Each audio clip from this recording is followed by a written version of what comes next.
여기에 모인 여러분들을 주님의 이름으로 축복합니다. 우리 사도신경으로 하나님께 우리의 신앙을 고백하시겠습니다. 전능하사 천지를 만드신 하나님 아버지를 내가 믿사오며 그 외아들 우리 주 예수 그리스도를 믿사오니 이는 성령으로 잉태하사 동정녀 마리에게 나시고 본디오 빌라도에게 고난을 받으사 십자가에 못 박혀 죽으시고 장사한 지 사흘 만에 죽은 자 가운데서 다시 살아나시며 하늘에 오르사 전능하신 하나님 우편에 앉아 계시다가 저리로서 산 자와 죽은 자를 심판하러 오시리라. 성령을 믿사오며 거룩한 교회와 성도가 서로 교통하는 것과 죄를 사하여 주시는 것과 몸이 다히 사는 것과 영원히 사는 것을 믿사옵나이다. 아멘. 살아계신 하나님 아버지, 오늘도 우리에게 새날 허락해 주심을 감사합니다. 하나님께 감사함으로 이 하루를 시작합니다. 하나님의 은혜 때문에 우리가 이 신앙의 고백을 합니다. 또 믿음의 고백을 합니다. 이 자리에 있을 수 있는 것, 오늘 하나님께 예배할 수 있는 것 모두 하나님의 섭리 때문임을 고백합니다. 이때 하나님의 은혜를 잘 알아 오늘 주어진 이 하루 귀한 날 하나님의 뜻을 드러내며 살아가는 귀한 하나님의 사람으로 살아가게 하나님께서 인도하여 주시옵소서. 우리 공동체가 우리의 지체 모든 한 사람 한 사람이 하나님의 뜻이 드러나는 그 빛과 소금의 역할로 빛과 소금으로 이 세상 속에 살아가길 소망하오니 하나님의 뜻대로 살아가는 자들의 은혜를 베풀어 주시옵소서. 우리 공동체가 감당하는 것들이 있습니다. 능히 기쁨으로 감당케 하여 주시옵시고 그 하나하나가 기쁨이 되어져서 모든 이들에게 하나님이 드러나는 그 영광의 그 순간들 되게 하나님께서 섭리하여 주시옵소서. 예수님의 이름으로 기도드렸습니다. 아멘. 함께 찬송가 260장 찬양하시겠습니다. 새 찬송가 260장입니다. 우리를 죄에서 구하시려 함께 찬양하시겠습니다. 우리를 죄에서 구하시려 주 예수 십자가 지셨으니 기쁘게 부르세 할렐루야. 나 구원 얻었네. 찬송하세 찬송하세 주님 나를 구하셨네. 찬송하세 찬송하세 주가 구원하셨네. 우리를 주께서 구했으니 이전에 행하던 악한 일과 추하고 더러운 모든 죄를 온전히 버렸네. 찬송하세 찬송하세 주님 나를 구하셨네. 찬송하세 찬송하세 주가 구원하셨네. 나 지금 죄에서 사함받아 거룩한 백성이 되었으니 이 육신 장막을 벗을 때도 겁날 것 없겠네. 찬송하세 찬송하세 주님 나를 구하셨네. 찬송하세 찬송하세 주가 구원하셨네. 우리가 이 세상 떠날 때에 예수의 손목을 굳게 잡고 영원히 즐거운 천국에서 주와 함께 살겠네. 찬송하세 찬송하세 주님 나를 구하셨네. 찬송하세 찬송하세 주가 구원하셨네. 아멘. 오늘 함께 나누실 말씀은 이제 디도서 1장 전체의 말씀을 함께 나누겠습니다. 디도서 1장 전체의 말씀입니다. 어제 이제 디도서의 말씀을 간략하게 개관했습니다. 지금 디도가 어디에서 무엇을 해야 되는지를 이 하나님의 큰 그림 안에서 이 디도서의 말씀을 가지고 나눴습니다. 디도가 이제 하나님의 뜻에 따라 감당해야 할 것이 있었던 것입니다. 결코 어떻게 보면 쉽지 않은 일들이지만은 그가 감당한 일들이 모두를 살리는 일들이었기 때문에 그가 이제 그곳에 서 있게 되었습니다. 그래서 우리가 어제도 확인했지만 오늘 1절의 말씀 한번 우리 함께 읽겠습니다. 합독하시겠습니다. 하나님의 종이요 예수 그리스도의 사도인 나 바울이 사도된 것은 하나님이 택하신 자들의 믿음과 경건함에 속한 진리의 지식과 아멘. 1절에 여기서 하나님이 택하신 자들이라고 이 대상을 언급하고 있습니다.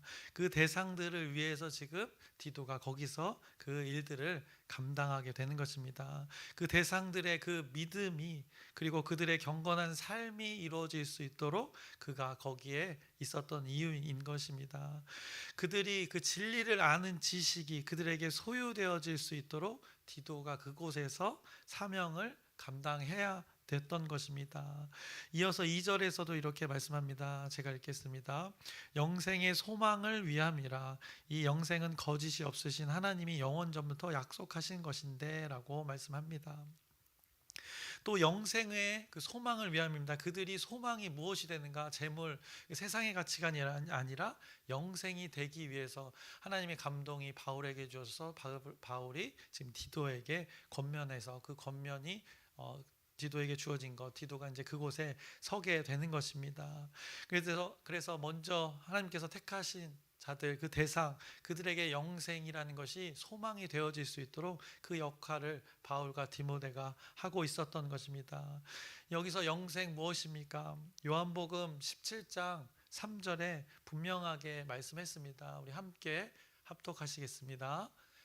영생은 곧 유일하신 참 하나님과 그가 보내신 자 예수 그리스도를 아는 것이니이다 라고 이 영생의 정의가 무엇인지 하나님의 뜻이 무엇인지를 분명히 선포했습니다. 바로 이것이 그들에게 소망이 되어지도록 디도가 그곳에서 사명을 또 바울이 감당했던 것입니다.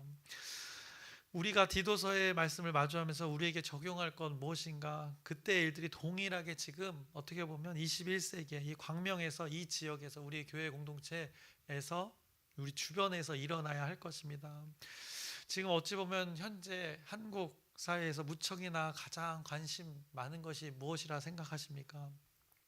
바로 주식과 부동산인 것 같습니다. 이것이 삶의 중심에 깊이 자리 잡고 있는 것입니다. 이것을 위해서라면 어디든 이 사람들이 이사를 다닙니다. 그리스도인들도 이 영향을 받아서 이것이라면 이것이 또 중심에 은근히 자리 잡고 있는 것입니다. 세상의 사람들이라면 하나님을 알지 못하는 사람들이라면 그것이 아예 중심에 가장 많은 부분을 차지하고 있고 그리스도인들 중에도 이제 이것이 가치 충돌로 하나님과 또 이것이 주 관심사가 되었습니다. 과거에 그리스도인들 어떠합니까? 이 예배당, 이 교회 공동체를 중심으로 생활을 했습니다. 또 집도 그랬습니다. 예배당 중심으로 다 이사를 했습니다. 왜? 하나님께 예배하는 것을 언제든 가까이 하고 싶은 그 중심에 그렇게 표현한 것입니다. 삶의 방식을 그렇게 선택했던 것입니다. 그런데 요즘은 어떻습니까? 그것이 중심이라기보다 부동산의 유익을 위해서라면 어디든 이사를 다니는 것입니다. 어디든 옮겨 다니는 것입니다. 뭐 옮겨 가고도 지체들과 함께 하는 것이 지장이 없다면 모르겠지만 결국 이것을 얘기하는 이유, 가치 판단에서 하나님과 이 동등한 위치에 오는 것이 바로 이 부동산과 이 주식, 우리 현대 사회의 이 중심이 가치관이 세상의 가치관이 이러하다는 것입니다. 그래서 이런 이야기를 하는 것, 분명 내가 무엇에 중심을 두고 살아가는지, 하나님을 중심을 정말 두고 살아가는지, 무엇이 나를 움직이고 있는지를 한번 생각해 보자는 것입니다. 왜 집 이야기를, 부동산 이야기를 이렇게 주저리 했는가? 이 지역 광명이 어떻습니까? 아마 부동산으로 봤을 때 투기, 저희는 과열지구로 알고 있습니다. 그것에 관심이 있는 자들이 이곳으로 많이 유입되고 있는 것이 현재 우리 주변의 환경이라는 것입니다. 부동산이 최고의 가치로 여기는 자들이 이곳으로 은근히 모이고 있습니다.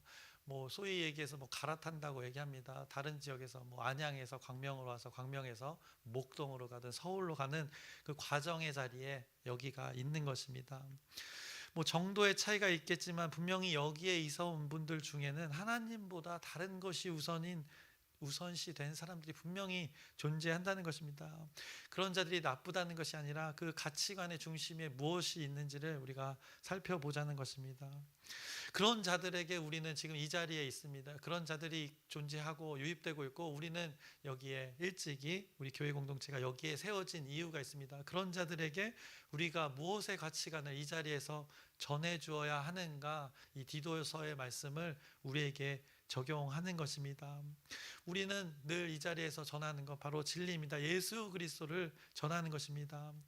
세상이 옳다는 것, 지금 우리 주변에 일어나는 일들, 세상의 가치관을 가지고 이곳에 유입되는 이들에게 세상이 옳다는 것에 우리가 오르락 내리락 하는 그 집값에 일희일비하는 그들에게 우리는 그들의 감정처럼 오르락 내리락 하지 않고 언제나 우리는 그 방식, 위에서 아래로 내려오는 그 하나님의 은혜에 대해서 그들에게 전해야 될 몫이 바로 여기에 우리가 존재하는 이유일 것입니다. 그래서 세상은 늘 주식처럼 늘 이렇게 우상향을 원하지만 하나님의 방식은 그렇지 않습니다. 하향성입니다. 은혜는 늘 위에서 낮은 곳으로 아래로 흐르게 돼 있습니다. 그렇게 향하는 것이 하나님의 방식의 방향성입니다. 그래서 혹시 여러분이 하나님의 말씀이 온전히 이루어지는 곳이 어딘지를 원하신다면, 여러분이 당장이라도 지금 예수님을 만나고 싶다면 그 가장 낮은 곳을 찾아가시면 됩니다. 그러면 그곳에서 쉽게 이제 그분을 만나실 수 있는 것입니다. 또 낮은 곳에 가려면 또 내가 낮아져야 하는 것입니다. 내가 목을 꼿꼿이 있게 세우고 절대 예수님을 그렇게 하면 만나기 어려운 것이 이 하나님 나라의 방향성의 방식인 것입니다. 나의 옳음을 주장하면서 살아가면 이 평생 어떻게 보면 생고생할 수밖에 없는 것입니다. 왜냐하면 하나님의 방향성과 다른 방향성으로 살기 때문입니다. 어떻게 보면 이와 같이 자기의 옳음을 추구하면서 자신의 방식을 선택하며 세상의 방식을 선택했던 그렇게 살아갔던 자들의 집약체의 장소가 바로 이 디도서에 나오는 그레데 섬이 되는 것입니다. 그런 자들에게 지금 바울과 디도 하나님의 감동해 주셔서 무엇을 하고 있는가? 지금 구별됨으로 살아가라. 또 자기도 구별됨을 선택하며 그곳에서 온전히 교회에 세워갈 것을 선포하고 있고 또 그것을 감당할 것을 디도서가 말씀하고 있는 것입니다. 그래서 그것의 구체적인 교회 공동체를 세워가는 것, 그 자들을 믿음이 온전케 하기 위한 그 방식들을 이제 바울이 디도에게 권면하고 있습니다.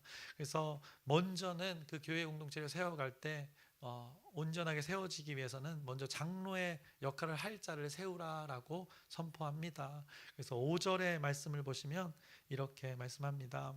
내가 너를 그레데에 남겨둔 이유는 남은 일을 정리하고 내가 명한 대로 각 성에 장로들을 세우게 하려 함이니라고 말씀하고 있습니다.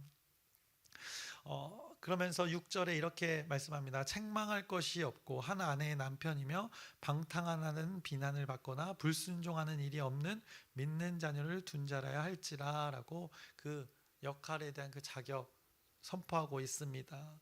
이런 자가 교회 공동체, 장로라는 거 교회의 어른, 지도자입니다. 이런 자가 교회 공동체의 어른이 될 수 있다는 것입니다. 결국 어떤 역할을 말하면서 성경은 이 그리스도인이라면 이렇게 살아야 된다라고 그 구별됨의 삶의 방식을 지금 선포하고 있는 것입니다. 예수 그리스도를 믿는 자들은 이러한 방식으로 살아가야 된다는 것입니다. 여러 아내를 취하고 방탕하게 살아도 아무렇지 않은 그 그레데 섬에서 그들은 어떻게 돼야 되는가? 그리스도인들은 근신하여 깨어서 구별된 거룩된 삶을 살아가야 할 것을 그리스도인들에게 또 우리에게도 말씀하고 있는 것입니다. 이어서 이제 그 장로의 역할에 이어서 감독의 역할에 대해서도 구체적으로 언급을 합니다. 7절부터 9절의 말씀입니다. 감독은 하나님의 청지기로서 책망할 것이 없고 제 고집대로 하지 아니하며 급히 분내지 아니하며 술을 즐기지 아니하며 구타하지 아니하며 더러운 이득을 탐하지 아니하며 오직 나그네를 대접하며 선행을 좋아하며 신중하며 의로우며 거룩하며 절제하며 밑분 말씀의 가르침을 그대로 지켜야 하리니 이는 능히 바른 교훈으로 권면하고 거슬러 말하는 자들을 책망하게 하려 함이라라고 말씀합니다.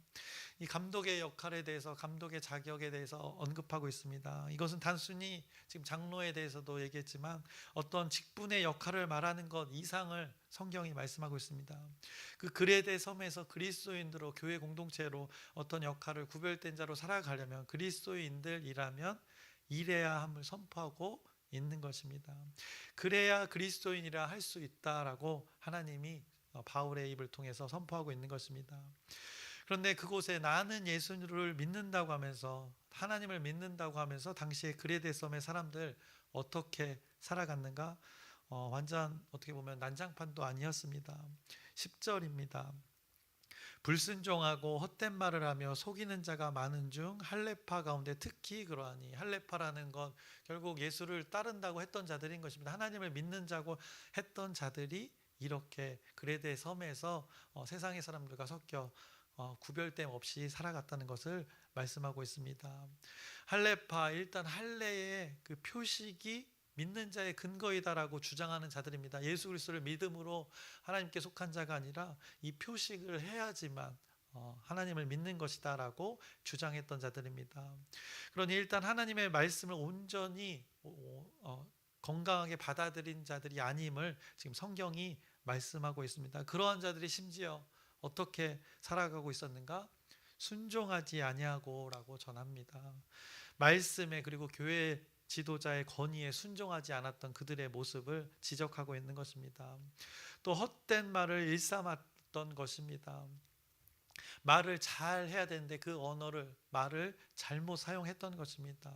또 행동과 말로 속였다고 오늘 10절에 말씀했습니다. 속이는 자였다는 것입니다. 이것이 할례파 사람들의 생활 양식이었다는 것을 꾸짖고 있는 것입니다.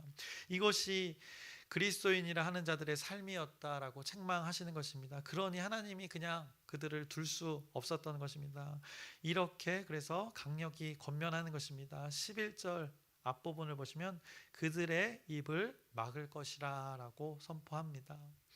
심지어 그곳에 사는 현지인도 이렇게 이야기하는 것입니다.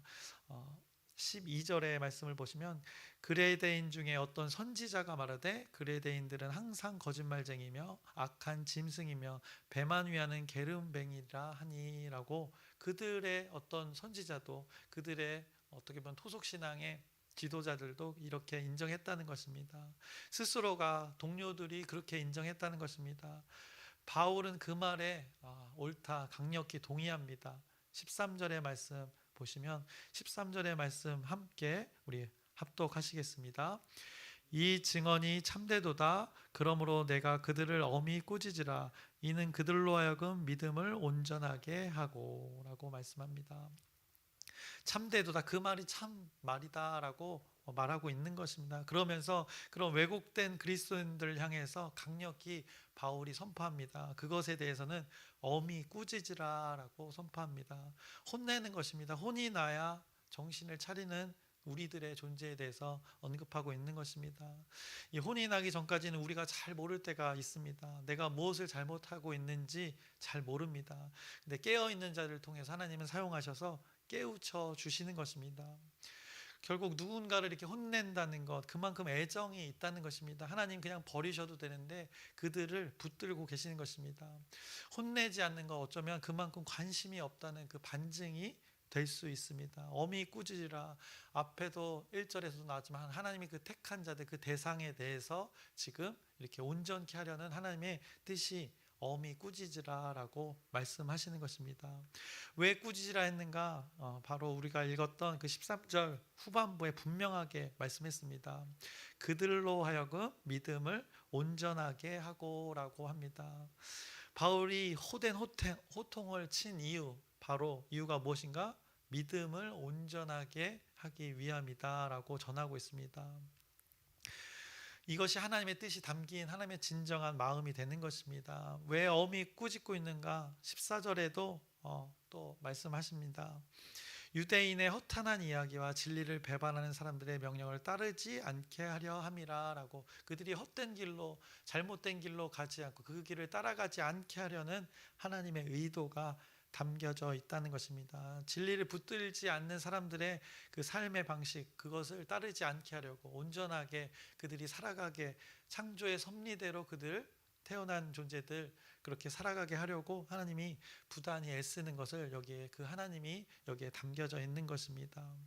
결국 엉뚱한 길로 가지 않게 하려는 것을 말씀합니다. 올바른 길을 따르게 하려는 그 어미, 꾸짖음이 바로 여기에 담겨져 있는 것입니다. 그러면서 15절의 말씀을 전합니다. 깨끗한 자들에게는 모든 것이 깨끗하나 더럽고 믿지 아니하는 자들에게는 아무것도 깨끗한 것이 없고 오직 그들의 마음과 양심이 더러운지라라고 말씀합니다. 결국 더러운 것을 깨끗게 하시려는 하나님의 의도가 있다는 것입니다. 더러운 것을 품은 자들, 하나님의 뜻 가운데 이들을 온전케 하려는 뜻이 여기에 담겨져 있다라고 말씀합니다. 결국 여기에 보면 이들이 그레데 섬의 그 할례파들, 또 온전치 않은 자들 분명히 있습니다. 또 하나님을 알지 못하는 자들이 있습니다. 그들의 이중적인 삶, 하나님을 몰랐던 그 가치관으로 살아가는 그 삶의 방식을 하나님께서는 변화시키려고 하는 것입니다. 그 할례파들 어떻습니까? 아주 괴리감이 많습니다. 하나님을 믿는다고, 예수 그리스도를 믿는다 하지만 이 허탄한 이야기를 계속 따르고 있다는 것입니다. 진리가 온전한 것이, 영생이 소망이 되어지지 않은 자들인 것입니다. 그 참 하나님과 그 아들을 아는 것에 집중한 것이 아니라 다른 것에 집중했던 그들의 모습, 그로 인해서 헛된 말을 하고 순종하지 아니하고 항상 거짓을 말하며 배만 위하는 그 게으름뱅이, 우리말 버전에서는 이 배만 위하는 게으름뱅이를 먹기를 탐하는 게으름뱅이라고 표현하고 있습니다. 실제 육신의 것만 이렇게 추구하니 하나님의 일들, 그 사명의 일들이 소홀해질 수밖에 없다는 것을 성경이 말씀하고 있습니다. 그래서 결국엔 그 하나님의 진리라는 것이 있는데 진리가 변질되고 왜곡되고 소홀해질 수밖에 없었던 그들의 삶을 하나님께서 어미 꾸짖으라라고 권면하는 것입니다. 거기에 자세히 들여다보면 그들이 믿는다고는 하나, 자세히 그들의 삶을 들여다보면 삶이 완전 이중의 삶이었던 것입니다. 믿는 바와 입으로 고백했던 것과 삶의 행동의 그 괴리감이 굉장히 엄청나게 큰 그 가증한 그 실제들이 있었던 것입니다. 그들의 삶이 그러했다, 성경이 고발하고 있는 것입니다. 그레데 섬에 믿는 자들, 할례파의 그들의 삶이 이러했다, 성경이 고발하고 있는 것입니다. 그들의 삶이 이러하다라고 오늘 1장에서는 하나님이 이렇게 진단하시고 하나님의 의도를 말하시고 1장을 마칩니다. 16절에 보시면 그들이 하나님을 시인하나 행위로는 부인하니 가증한 자요 복종하지 아니하는 자요 모든 선한 일을 버리는 자니라 라고 이렇게 하나님께서 진단하셨습니다. 이래서 완전히 너희들을 심판하겠다라고 보다 먼저 이렇게 진단하시고, 앞서 우리가 13절을 또 보았지만 믿음을 온전하게 하려는 하나님의 그 경고가 여기에 담겨져 있는 것입니다. 우리는 이 말씀을 적용할 때 어떻게 해야 되는가? 반면교사 삼으면 되는 것입니다. 모든, 지금 마지막 부분에 16절의 마지막 부분에 모든 선한 일을 버리는 자니라 라고 했습니다. 우리는 반대로 하는 것입니다. 모든 선한 일을 붙드는 자 되면 되는 것입니다. 우리는 빠르게 이렇게 인지하면 되는 것입니다. 그러면 여기서 그 선이 무엇인지를 잘 캐치해야 되는 것입니다.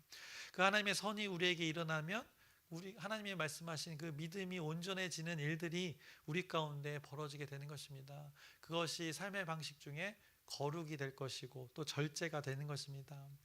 장로라는 그 자리, 감독이라는 그 자리를 언급하면서 결국 모두에게 공통된 부분, 그 그리스도인들의 구별됨, 그것을 잘 일상에서 살아가라라고 하나님께서 선포하고 있는 것입니다.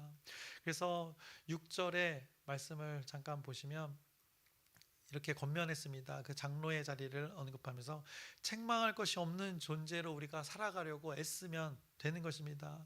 불순종하는 일이 없는 자로 우리가 살아가면 하나님께서 그것이 믿음이 온전케 되어지는 일이다라고 말씀하시는 것입니다. 또 7절을 보시면 하나님의 청지기로서 우리가 살아가면 되는 것입니다. 하나님이 우리에게 맡기신 것 그것을 잘 감당하면 또 되는 것입니다. 그래서 나의 고집대로 사는 것이 아닙니다. 급히 분내지 않고 우리가 살아가는 것입니다. 또 세상의 것 술을 즐기지 않고 사는 것입니다. 폭력을 행사하지 않는 것입니다. 더러운 이득을 탐하지 않는 것입니다. 그러면 이 방향성, 이렇게 추구하는 방향성 결국엔 어떻게 나타나는가? 8절에 이렇게 나타난다 말씀합니다. 오직 나그네를 대접하며 선행을 좋아하며 좋아하는 것들이 이렇게 변화를 받게 되는 것입니다. 신중하며 의로우며 거룩하며 절제하며 이런 일들이 벌어진다는 것입니다. 대접한다는 것입니다. 나그네의 존재 어떻습니까? 늘 돌아다니니까 안정의 상태가 아닌 것입니다. 뭐 물질적으로나 심리적으로나 마음의 상태나 그렇게 돌아다니는 그 자의 상태 나그네 무엇인가 불안정의 상태인 존재입니다. 분명히 이 결핍이 있는 상태입니다.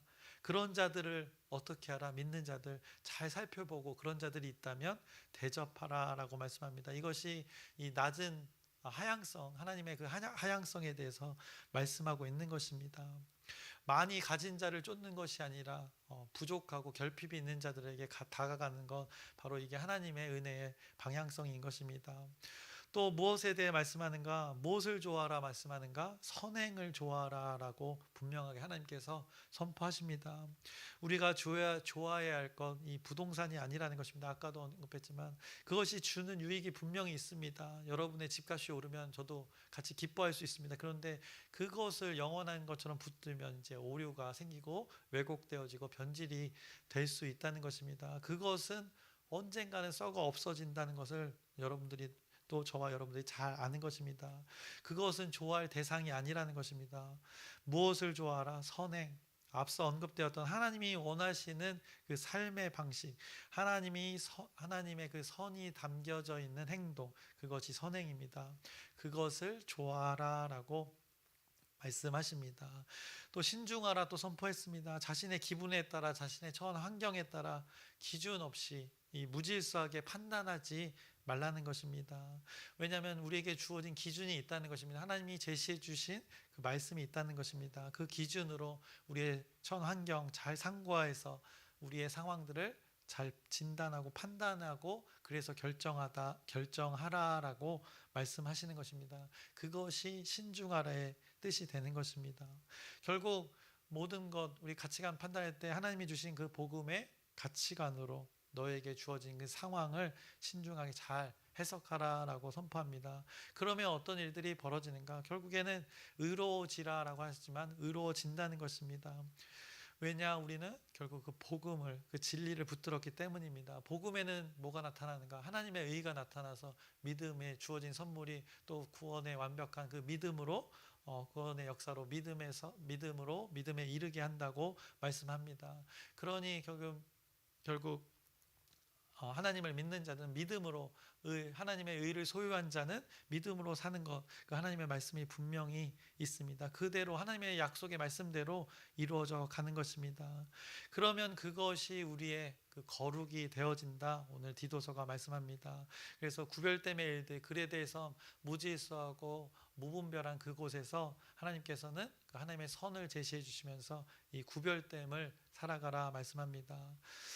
여러 가지를 얘기했지만 결국 이것이 한 덩어리인 것입니다. 성령의 열매도 9가지로 이렇게 세분화되어 있지만 결국 성령의 열매 한 가지 열매인 것입니다. 그 안에 9가지 요소가 담겨져 있는 것입니다. 연속되어지고 지속되어지고 이게 다 연결되어져 있는 것입니다.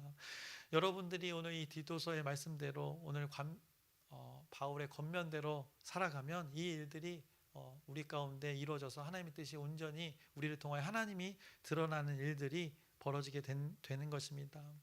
바울의 권면을 순종으로 살았던 그 자들이 분명히 있었습니다. 그래서 지금 우리에게도 이 복음이 전해졌던 것입니다. 우리의 공동체가 여기 모인 저와 여러분들이 이 말씀대로 살기를 소망합니다. 무엇을 애써야 되는지 무엇을 좋아해야 되는지 하나님께서 분명하게 제시해 주십니다. 때론 우리가 실수하고 부족한 것들로 인해서 부서지고 넘어지는데 그때 하나님께서 엄히 꾸짖으신다 말씀합니다. 그런데 그 이유가 무엇인가? 13절 우리 함께 읽고 설교 말씀을 마치겠습니다. 13절의 말씀 함께 읽겠습니다. 이 증언이 참되도다. 그러므로 내가 그들을 엄히 꾸짖으라. 이는 그들로 하여금 믿음을 온전하게 하고. 하나님의 뜻 여기 분명히 여기 담겨져 있습니다. 그들로 하여금 믿음을 온전하게 하고. 이것이 하나님의 마음을 기억하면서 우리가 이 말씀을 붙들어서 결국에는 하나님은 우리를 늘 믿음을 온전케 하려고 역사하고 계십니다. 그 일들이 오늘 여러분의 삶 가운데 풍성히 열매 맺기를 주님의 이름으로 축원합니다. 기도하겠습니다. 살아계신 하나님 아버지, 우리의 연약함과 부족함 때문에 하나님께 또 꾸짖음 받고 책망받을 때 있습니다. 그때 우리가 어떻게 해야 되는가? 하나님의 말씀 잘 기억하게 하여 주시옵소서. 결국에 하나님의 의도는 우리의 믿음이 온전케 되기 위함입니다. 선포합니다. 거룩하고 흠없는 존재로 우리가 살아가기 위해서 하나님은 늘 역사하고 계신다 말씀하십니다. 그 하나님이 이 디도서의 말씀에 담겨져 있습니다. 바울의 선포를 통해서 우리가 그 하나님의 뜻을 마주합니다. 이때 하나님의 말씀 잘 붙들어서 하나님과의 온전한 관계, 또 사람과의 온전한 관계로 살아가는 우리 공동체, 우리 지체들, 여기 모인 한 사람 한 사람들에게 하나님께서 섭리하여 주시옵소서. 예수님의 이름으로 기도드렸사옵나이다. 아멘. 하늘에 계신 우리 아버지여, 이름이 거룩히 여김을 받으시오며 나라의 마옵시며 뜻이 하늘에서 이루어진 것 같이 땅에서도 이루어지이다. 오늘날 우리에게 일용할 양식을 주옵시고 우리가 우리에게 죄진 자를 사하여 준 것 같이 우리의 죄를 사하여 주옵시고 우리를 시험에 들게 하지 마옵시고 다만 악에서 구하옵소서. 나라와 권세와 영광이 아버지께 영원히 있사옵나이다. 아멘. 우리 기도 제목 나누고 함께 기도하겠습니다. 이제 돌아오는 주일부터 이제 월화 청소년 수련회가 있습니다. 아이들 7명 갑니다. 그래서 전도사님과 다 함께 가는데 그 일들이 은혜의 시간 돼서 또 광명 지방의 여러 교회가 또 청소년들 함께 모여 하나님을 예배하고 또 하나님을 깨달아가는 시간, 또 친교의 교제 시간인데 또 사고 없이 너무나 기쁜 시간 될 수 있도록 또 여러분의 기도 부탁드립니다. 우리가 이 일들을 여러 가지 여러분의 기도 제목이 있습니다. 분명히 하나님께 구할 것 있는데 오늘 저녁에 함께 모여서 집중하여서 할 수 있는 그 금요 기도의 시간, 이 예배를 위해서도 여러분의 기도 부탁드립니다. 그리고 아프신 분들 하나님의 치유와 회복 구하는 기도 계속해서 진실된 기도 부탁드립니다. 그리고 오늘 말씀을 기억하면서 하나님께서는 엄히 경고하라, 엄히 꾸짖으라 경고하십니다. 권면하시는 것입니다. 무엇을 위해서? 택하신 자들의 믿음이 온전케 되기 위해서 하나님께서 역사하고 계시는 것입니다. 이 일들이 우리 공동체에 동일하게 있기를 소망하면서 각자 여러분의 기도 제목 하나님께 아뢰면서 우리 주여 크게 한번 부르짖고 함께 기도하시겠습니다. 주여